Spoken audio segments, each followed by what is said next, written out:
ভিডিওতে স্বাগতম। আজকে আপনাদেরকে দেখাবো 400 বছরের পুরনো শহর ঢাকা শহর এর যেই পুরাতন যে শহর সদরঘাট। আমি এই মুহূর্তে আছি সদরঘাট লঞ্চ টার্মিনালে। এই বুড়িগঙ্গা নদীকে কেন্দ্র করি এই ঢাকা শহরের গোড়াপত্তন। তো আজকে দেখাবো সদরঘাট লঞ্চ টার্মিনাল এবং এখানকার আশেপাশে যে পরিবেশ, বর্তমানে খুবই হালকা পরিবেশ। পদ্মা সেতুর হওয়ার পরে কিন্তু এখন লঞ্চের যে ব্যবসা সেটা ধস নেমেছে। আর ঢাকার ওই পাশটা হচ্ছে কেরানীগঞ্জ, আর এই পাশটা পড়েছে সদরঘাট, শ্যামবাজার, ফরাসগঞ্জ। তো আমি আপনাদেরকে এখন দেখাবো। এখন সূর্য অস্ত যাচ্ছে, আমার ঘুরে ঘুরে আপনাদেরকে আমি দেখাই। এ হচ্ছে সদরঘাট যে টার্মিনাল আছে, এখান থেকে বরিশালগামী এবং চাঁদপুরগামী যে লঞ্চগুলো যায়, এটি হচ্ছে সেই প্লাটন। আমরা ঘুরে ঘুরে দেখাই। খুবই ব্যস্ততম সময় কাটে ঢাকা শহর প্রতিনিয়ত।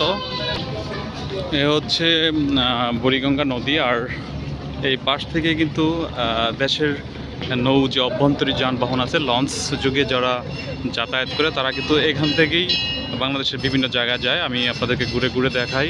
এখানে কিন্তু বেশিরভাগ চাঁদপুর, তারপর হচ্ছে বরিশালের গামী এবং সুন্দরবনগামী যে লঞ্চগুলো আছে দক্ষিণবঙ্গে, এগুলোই কিন্তু এখানে চলে। এখানে কিন্তু সারি সারি রঙে বেরঙে অনেকগুলো লঞ্চ রাখা আছে, বিভিন্ন দরদাম করে তারা কিন্তু যাত্রী টানছে, আমরা দেখছি। ঢাকা থেকে চাঁদপুর অনেক বিলাসবহুল এখানে জাহাজ আছে। আমরা দেখছি লঞ্চ খুবই কম টাকায়, ডেকে মাত্র 180 টাকা ভাড়া দিয়ে যাওয়া যায়। বর্তমানে লঞ্চ ভ্রমণ কিন্তু খুবই আনন্দদায়ক। ভিতরে কিন্তু একেবারে স্লিপার সিট দেওয়া আছে, বসে বসে নদী উপভোগ করা যায়। খুবই সুন্দর আনন্দময় ভ্রমণ। আমরা বিভিন্ন ভিডিওতে দেখে থাকি দেশের বাইরে কিন্তু, যেমন থাইল্যান্ডে এবং বিভিন্ন জায়গায় কিন্তু নদীতে ভাসমান মার্কেট করা হয়, তেমনি আমরা সদরঘাটে দেখতে পাচ্ছি নৌকার উপর ভাসমান ফলের দোকান। বিভিন্ন ধরনের ফল এখানে বিক্রি করা হয়, আপনাদেরকে দেখাই। এই হচ্ছে ফলের দোকান, ভাসমান ফলের দোকান সদরঘাটের। এখন সন্ধ্যার টাইম, এখানে এখন বাংলাদেশের বিভিন্ন অঞ্চলে এখান থেকে লঞ্চ এখন ছেড়ে চলে যাবে। বিশেষ করে আমি যেই টার্মিনালটিতে দাঁড়িয়ে আছি সেটা হচ্ছে রাঙ্গাবাড়ি, তেলেরা, বেদুরিয়া, ভোলা, পাতিরহাট এবং ভোলা যে লালমোহন আছে, কালাইয়া, বেতুয়া, বিভিন্ন ধরনের বাহন এখানে আছে। আপনারা বিভিন্ন গ্রামী যারা দক্ষিণবঙ্গের মানুষ আছে তাদেরই কিন্তু প্রধান যানবাহন হচ্ছে এই লঞ্চ। বিশেষ করে ভোলা, চরফ্যাশন, এখানে কিন্তু যাতায়াতের প্রধান মাধ্যম হচ্ছে এই রঙে বেরঙের কত আধুনিক বাহারি ডিজাইনের লঞ্চগুলো। সেগুলো আপনাদেরকে আমি ঘুরে ঘুরে দেখাচ্ছি ঢাকার সদরঘাট থেকে।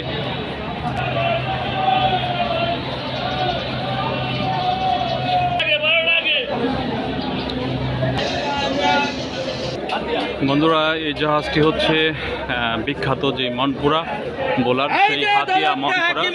এই জাহাজটি যায় MV ফারহান এবং চরফ্যাশন। এগুলো কিন্তু অনেক আমরা দেখতে পাচ্ছি এখানে অনেক অ্যাডভাইজিং করা হচ্ছে যাত্রী টানার জন্য। যারা নদীপথে আনন্দ ভ্রমণ পছন্দ করেন তারা কিন্তু অবশ্যই এই সদরঘাটে আসলে কিন্তু আপনারা অভ্যন্তরীণ নৌ রুটের যে যানবাহনগুলো এগুলো কিন্তু পেয়ে যাবেন। বন্ধুরা, এতক্ষণ আপনাদেরকে ঘুরে ঘুরে ঢাকা সদরঘাট থেকে আমি বিভিন্ন লঞ্চগুলো দেখিয়েছি এবং সদরঘাটের যে বর্তমান পরিবেশ সেটা দেখানোর চেষ্টা করেছি বুড়িগঙ্গা নদীর তীর থেকে। আজকের মতো এই ভিডিও থেকে বিদায় নিচ্ছি। আবার নেক্সট কোনো ভিডিওতে আপনাদেরকে নতুন কোনো প্লেজ আমি দেখাবো। সেই পর্যন্ত ভালো থাকুন, সুস্থ থাকুন। অবশ্যই কমেন্ট করে জানাবেন যে ভিডিওটি কেমন হয়েছে এবং কি কি দেখতে চান আপনারা ঢাকা শহরে। আমি আপনাদেরকে দেখানোর চেষ্টা করব।